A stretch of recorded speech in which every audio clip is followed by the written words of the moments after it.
guys, welcome to week number 1 of Counterculture. Yeah, even if you've been living under a rock, over the past few years, and especially lately, we've seen a lot of speeches and heard a lot of statements that are based on dividing us, and these come from all kinds of areas, from all kinds of people, from the streets to the big cities, and even all the way up to the presidential race. It seems that the culture, or the popular way today, is to hate or be against anything that's different from you.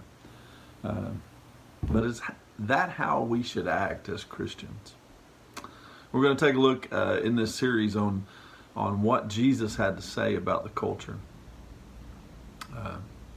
A lot of things that he taught were definitely counter or opposite to how the culture worked back then, and as well as how it works today. So, Jesus lived in a time that really wasn't too different from today, in some of the ways, at least. People, no matter what era they live in, still deal with the same basic problems. It's just the manner in which they approach them that changes. So, like I said, in this study, we're going to ask the question, who is my neighbor? And more importantly, how should I treat my neighbor? So we're going to start off reading in Matthew chapter 22, verses 34 through 40. So read with me here. But when the Pharisees heard that he had silenced the Sadducees with his reply, they met together to question him. One of them, an expert in religious law, tried to trap him with this question: Teacher, which is the most important commandment in the law of Moses? Jesus replied, You must love the Lord your God with all your heart, all your soul, and all your mind. This is the first and greatest commandment. A second is equally important: love your neighbor as yourself. The entire law and all the demands of the prophets are based on these two commandments. So the religious leaders in Jesus' time were always trying to find some way to trap him. They wanted to trap him in some kind of contradiction so they could arrest him, and this day was no different. The question they asked him, what is the greatest commandment? And Jesus responds with the greatest commandment: to love the Lord your God with all your heart, with all your soul, and all your mind. And that would have satisfied the leaders, but just how Jesus is, he took it a step further, and he said that loving your neighbor is equally as important. So what does this mean? Well, fortunately, Jesus gave us an illustration to go along with this point, and we're going to jump over to Luke to see this. This is in chapter 10, verses 30 through 37. So Jesus replied with a story. A Jewish man was traveling from Jerusalem down to Jericho, and he was attacked by bandits. They stripped him of his clothes, they beat him up, and left him half dead beside the road. By chance, a priest came along, but when he saw the man lying there, he crossed to the other side of the road and passed him by. A temple assistant walked over and looked at him lying there, but he also passed by on the other side. Then a despised Samaritan came along, and when he saw the man, he felt compassion for him. Going over to him, the Samaritan soothed his wounds with olive oil and wine and bandaged them. Then he put the man on his own donkey and took him to an inn, where he took care of him. The next day he handed the innkeeper 2 silver coins, telling him, Take care of this man. If his bills run higher than this, I'll pay you the next time I'm here. Now, which of these 3 would you say was a neighbor to the man who was attacked by bandits? Jesus asked that. The man replied, The one who showed him mercy. Then Jesus said, Yes, now go and do the same. So, like I said, Luke, which was the one that wrote this, is telling the same account as Matthew. But he includes what was asked after the part about loving your neighbor. One of the leaders heard Jesus and asked what he meant by neighbor. So, Jesus sought to explain it in a parable. A lot of Jesus' sayings are in parables. And these are stories that are told to teach us something in everyday terms, but Jesus also used them to communicate special messages that only believers could understand. Just hearing the story, you might think it's just an easy concept, to love your neighbor. Just off the top, you know that someone got hurt, a guy came by, and the guy helped him, problem solved, right? But that's the thing with parables. It's always something deeper than what it appears. So let's take a closer look at what Jesus is saying in this parable. In the beginning, there's this man, and he's traveling from Jericho. And back then, this was the rough side of town. The road was dangerous. It was hilly, and it was kind of a hillside. And there were a lot of robbers who would wait behind the rocks and the bushes along the way, and they would get whatever they could from the people that were passing through. The man, is robbed. He's beaten. He's left for dead. And then he thinks he has some help coming because he sees this man coming his way, especially since he realizes this man is a priest. You need to understand that that priests had to follow these rules that were in place back then about being clean. And if he had touched the man and got dirty or unclean, then he wouldn't have been able to go to temple. So he not only leaves the man hurt and possibly to die, but he crosses to the other side of the road so he can stay clean. A Levite, which is like a temple assistant, also walks by, and he does the same thing as the priest.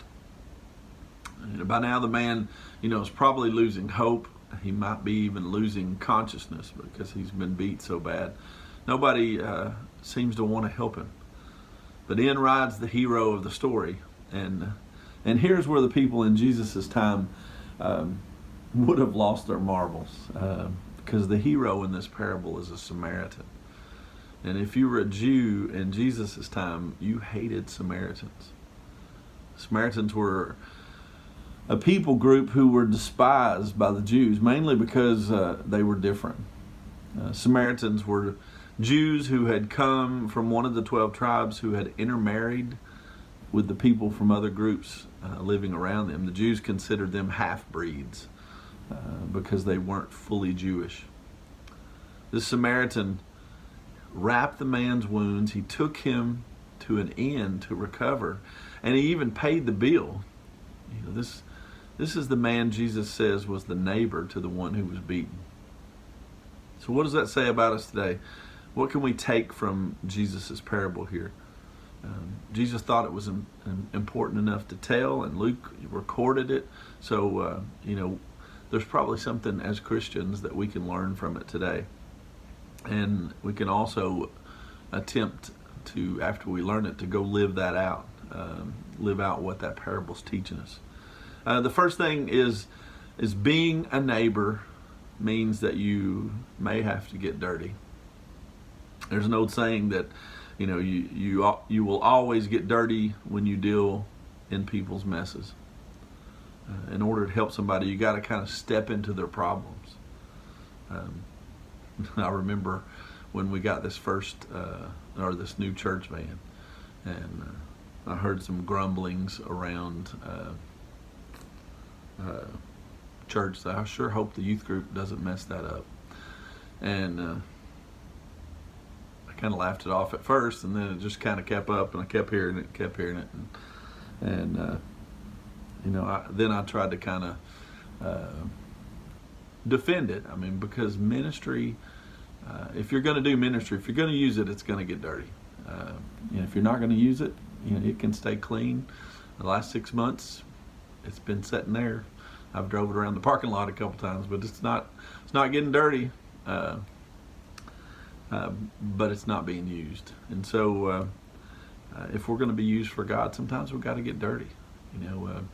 I've heard the same complaints about the walls in the Christian Outreach Center, that these little handprints all over the place, or footprints, and it's our new carpet.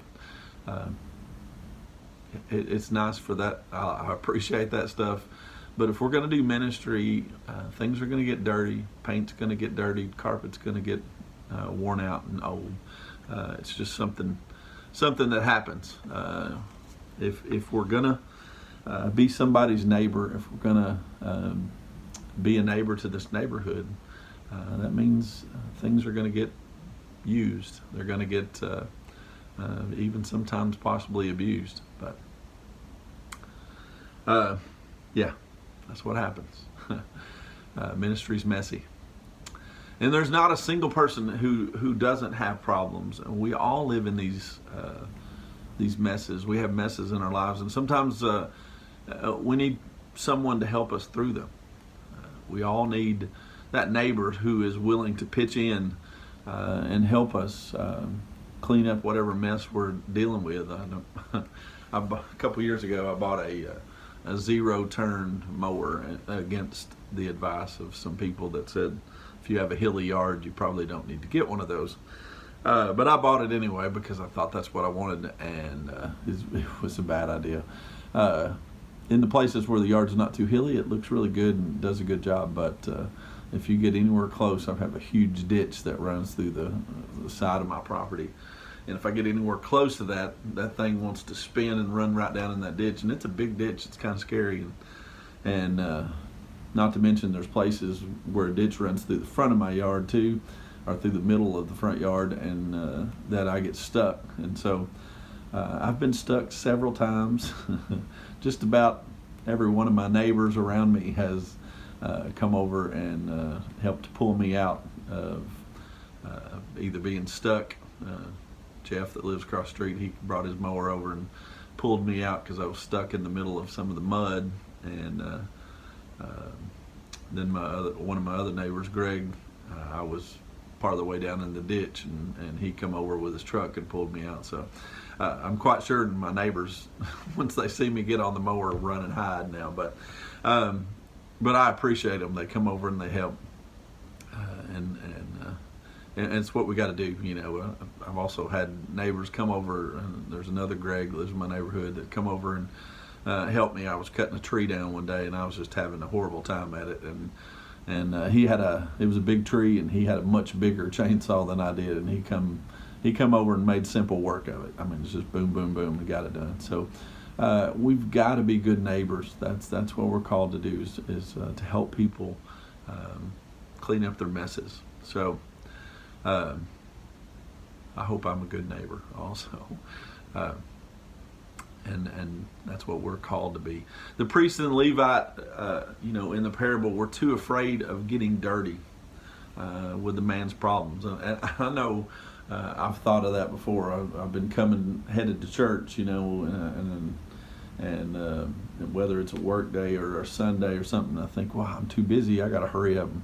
I got to hurry up and get there. I got a lot of work to do, but you see a need and you want to talk yourself out of it because you think, God, I don't have time to deal with this. But we got to figure out what's most important. If church has to start 5 minutes late, that's not a huge deal. If there's somebody in need that needs, they can even start without you. If there's somebody in need and you feel like God's calling you to help that person, then you got to go do it. So, it doesn't mean these aren't good reasons. And just like the priest and the Levite, I mean, they had good reasons that they didn't want to help or didn't feel like they could help. But Jesus' point here is they had a chance to be a good neighbor and they didn't do it. The Samaritan chose to get dirty. He saw this guy who was hurting, and he stepped into his mess and he helped him. I mean, he may have had important things to do. We all have these important, especially these days, it seems like, these busy lives, family stuff, church activities, school, sports, hobbies, and all kinds of other responsibilities. We're constantly on the go. And the Samaritan was a good neighbor because he stopped from what he was doing, and he helped this guy. He was willing to get into the life of this man and help him get into his mess and help him clean it up. And Jesus calls us to be neighbors. to those that are in need, to step into their problems and not be afraid of getting dirty. Second thing is being a neighbor means you may have to sacrifice. The Samaritan was a good neighbor also because he sacrificed his things in order to help the man. The Samaritan gave up his abilities, because he soothed the man's wounds and he bandaged him up. He used his supplies to do that. I don't know about you, but I don't know a thing about medicine. I'm always constantly having to ask Jody, hey, my head hurts. What am I pretty much know Advil or whatever, but sometimes get confused on, whether it's Advil or Tylenol or, or if my stomach's upset, or allergies or whatever, I usually have to ask her. I'm terrible with remembering that kind of stuff. So, and sometimes she just says, read the label, and the print is way too small. I can't see it. Anyway, this man is left half dead on the side of the road, and fixing him up wouldn't have been an easy thing. We might not have those abilities to fix the wound, especially as well as the Samaritan did. But we all have got abilities and things that we can do to help our neighbors that are in need. The Samaritan didn't seem to worry about whether he could help or not. He just helped the man. He just dove in and did what he could. And that's how we should use our abilities in our lives. We need to just dive in there and do what we can, trusting that God's going to direct us on what we should do. I told you guys a story, I don't know if I did it on video, but about some girl downtown last week before last, that came up to my window. I was parked down there eating and for lunch, and she needed a ride. It was raining out, and I usually get those feelings if I'm not supposed to help somebody, and this time, felt like I was. So, gave her a ride. It was just a few blocks, but yeah, it was. So we're not. I don't feel called to stop every time I see somebody, or I don't feel led to give everybody a ride. It's. I think God will lead us in these things, and so. So we got to listen to that small, still voice inside telling us what we need to do.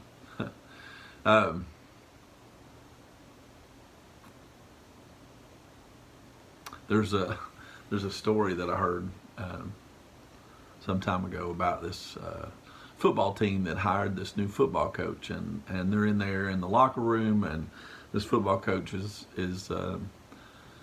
going through all the plays and teaching them all the plays, and every time he asks a question, they are right on spot. They know exactly what the answer is. They know exactly what to do, know exactly which play he's talking about, and then seem to know the playbook just backwards and forwards. And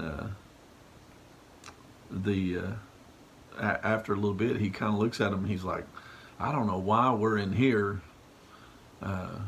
studying the playbook. We need to be out there playing football. And they're like, no, we don't want to do that. We just want to stay in here and study the playbook. So, I think sometimes that's how we are as Christians. We may want to study His Word, but putting it in action is where the rubber hits the road. Going out there and using it and doing what He asks us to do. So, the Samaritan also gave up his materials. He let this man ride his donkey, and he paid for him to stay at the inn. The road, like I said, from Jerusalem to Jericho was hilly, and the Samaritan let this injured man get up on his donkey while he walked. He walked beside the donkey, and Samaritan paid for his stay at the inn. He gave him like 2 days worth of pay, I think it was, but he gave him a place to rest and recuperate. And when we're neighbors to others, we got to be willing to sacrifice for them, to give up what we have to meet their needs. Sacrifice is never easy, but this is why Jesus is so countercultural. He takes what society tells us to do, and he kind of turns it on his head. The third thing, being a neighbor means you have to love. As we said before, the Jews and Samaritans were not the best of friends. If the Samaritan had just left the guy there to die, nobody would have batted an eye, because there was so much tension between them. When the Samaritan saw the man, though, Jesus says he had compassion on him. He had compassion for him. Where the others went out of their way to move to the other side of the road to avoid this beaten man, Jesus says the Samaritan went right over to him. Whew. I hope sometimes, and I'm afraid I am, guilty of going to the other side of the road to avoid the problem. The Samaritan picked him up, put him on his donkey, which probably got the donkey all bloody and dirty. And at the end, the Samaritan paid this innkeeper some money, not just a few dollars. This is 2 denarii. I think that's how you say that. That's about the same as you would have gotten for 2 days of work back then. So, if you do the math, minimum wage is $7.25, and that's 16 hours of work right there. So that's $116, and the Samaritan offered to pay even more than that when he returned, if that wasn't enough. And like I said, that's just minimum wage. If it was $20 an hour, which somebody was telling me that they were getting a new job that was paying $20 an hour. So what is that? That's 200. Is that right? Yeah, 20 times 10 is 200, and 20 times 6 is 120. So that's $320. That's a lot of money. 2 days worth of work. Samaritan didn't have to do what he did. He took this man to the inn and left him there to heal. Not even paying would have been a decent human thing to do. But the Samaritan did what he knew was the right thing, and he went the extra mile, though the man, really should have been his enemy. A friend of mine was telling me a story about somebody come up to him at a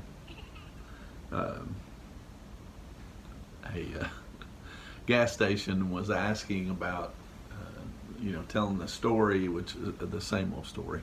I've got a sick relative, or I've heard my son was in a car wreck. I've heard all these things, and then it's either they're in the hospital in Carbondale or they're in the hospital in Nashville. And this day, this lady said that her mom or dad or somebody's was sick and in Nashville, and they really needed to go see them, but they didn't have enough gas. And it was a nice late model car or whatever, and they didn't have enough gas to get to Nashville. And my buddy, first thought, can't you think of a better story than that? Come on. And but then he thought, he kind of felt that he should help her, and so he thought, well, I'll put $10 worth of gas in there. What's $10 going to hurt me? So he starts putting the gas in, and he gets kind of daydreaming because he's still kind of ticked off about the whole thing. And he looks up, and it's went over $10. It's like 10.01 or whatever, and made him so mad. He thought, I'm just going to fill it up. I'll show you, which is kind of funny. But anyway, he ended up filling up her car. But Jesus calls us to love. He calls us to show love to our neighbors. And like I said, it doesn't mean we're supposed to help everybody that comes across our path, because sometimes, throwing money at a problem or doing something like that's the worst thing you could do. I know there's countless stories, but some people, go buy, they may be alcoholics, and they go buy alcohol, with that money, that if you just hand them money. And some people go buy drugs or whatever. You've got to be really careful, and you need to follow what God says. Follow His lead on those things, and He's not calling us to do everything, but He is calling us to be a good neighbor. So listen to that small, still voice. Help those people that you feel like He's calling you to help. So if you kind of think about it, if the priest and the Levite would have helped this guy, then the Samaritan wouldn't have had a story about him. So God's there is good deeds that can be done 24 hours a day, 365 days a year. And God's not calling us to do every single one of them, but He is calling us to do some. And so we need to be open to that. We need to be listening to that. We got to love our neighbor. He calls us to go above and beyond, to help those, regardless of what divides us, regardless of how they might even treat us. So it all goes back to the golden rule, which is not treat others how they treat you. Now, the golden rule is to treat others as you want to be treated. Or as Jesus put it, love your neighbor as yourself. There's a lot of sayings that don't go along with that. Finders, keepers, losers, weepers. That's one of my big ones that I think about all the time. That I lost a cell phone one time, and I know I lost it in a Walmart parking lot, almost sure. And I called to ask if they could locate it or whatever, and I don't remember exactly what the lady said, but she said, well, this phone is locked. They'll never be able to use it. They'll never be able to do anything because it's been reported stolen or whatever. So I thought, how much better would it have been to turn that in? Because nobody won there. Everybody lost. I mean, they got a phone they can't use, and I don't have a phone. So I'd only had it about 10 days too, so it just kind of broke my heart. Anyway, love your neighbor as yourself. I'm convinced that all the world's problems could be solved if we would love God with all our heart, soul, and mind, and love our neighbor as ourselves. That means we're looking out for everybody else, and they're looking out for us. So the question is, who is your neighbor? We said we were going to ask that. And according to Jesus, your neighbor is not just the person who lives beside you, but it's everybody that you come across. And the person who maybe sits by themselves at lunch, or that kid whose parents are too busy to really spend any time with them. And they're pretty much just left on their own, left to raise themselves. That person that thinks they're too fat or too thin, and that nobody wants to be around them because of that. That person who's depressed, and they think that life is just out to get them, that they're never going to catch a break. And even ones on the other side, even that bully that you go to school with, or maybe you work with. These people are the neighbors that Jesus is talking about. Just like back in the Bible, Jesus is calling us to be a neighbor to those in need, to step into their midst, to be willing to sacrifice for them, and to love them regardless of how they act or who they are. We're not called to simply be nice. In order to be a good neighbor, we are called to love them, to go beyond just respecting them as a human being. We need to go beyond that. We need to make a personal connection with them. And the Samaritan, could have just dropped some cash on the guy and went on his merry way, but he didn't. He chose to get involved in this man's mess and help him clean up. Got involved in the process. Isn't that how we want to handle it sometimes, though? We just want to kind of drop some money in the homeless guy's bucket and just keep on walking. Or maybe we just want to drop a few dollars in the offering plate at church and then just go on our merry way. But it's more than that. It's much, much more than that. We are called to look at the example of the perfect neighbor, who is Jesus. And, he came that he could go above and beyond what a mere human would do. He died for us on the cross. He died for all mankind. Jesus decided to come into this world as one of us so that he could get dirty, so that he could step into our messes and clean house. As Christians, we are called to take that example and go out into the world, loving our neighbor and being willing to step into their lives and sacrifice our abilities and our stuff for them in love. And like I said, it's not about throwing money at it. Sometimes that's the worst thing we could do. People in need, they need us. They need us to get involved in their lives, to help them get out of that mess, to care about them, to love them. I say all the time, most of the time it's not a money problem.